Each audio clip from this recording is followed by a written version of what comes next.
Her vil jeg lige prøve at demonstrere lidt det system, der er lavet på en stor barnevogn, en dagplejebarnevogn.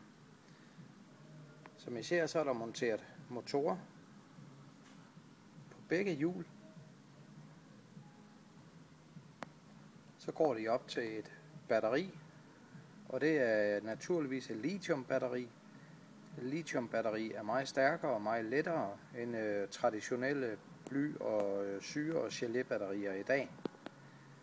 Herfra går det hele op til et joystick, som kan placeres mange forskellige steder selvfølgelig på barnevognen.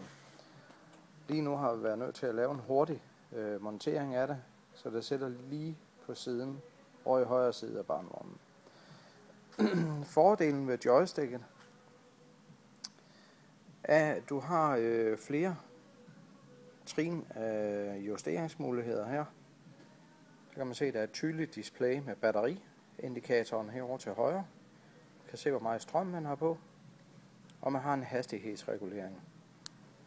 Tænd og sluk, det foregår på enten tænden eller nullen. Sådan. Tænder man det igen. Man har et lille tudehorn, og her kan man regulere hastigheden. Nu kører vi den lidt ned i hastighed. Joysticket er enormt nemt at styre. Du kan faktisk gå og styre på vognen med 2 fingre. Trykker man joysticket lidt fremad, så bevæger barnevognen sig også fremad. Den virker også som en gaspedal. Jo mere man trykker, jo hurtigere kører den. Prøv at give den lidt gas. Nu styrer jeg den kun med tommeltotten.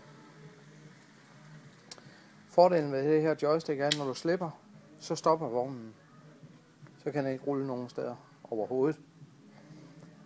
Ved at dreje med vognen, så har den jo faktisk servostyring. Fordi jeg kan jo dreje lige rundt, ligesom det passer mig. Kun med 2 fingre, der kan jeg styre vognen både frem og tilbage. Med 2 fingre. Prøv at køre den fremad igen. Nu styrer jeg kun med min tommeltot. Nu vil jeg prøve at lave en ugevending her. Det kan jeg gøre over mod venstre. Drejer joysticket over til venstre. Så drejer jeg vognen lige på en tallerken. Hele vejen venstre rundt.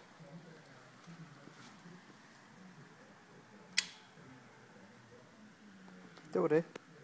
Tak for jeres opmærksomhed. Hej.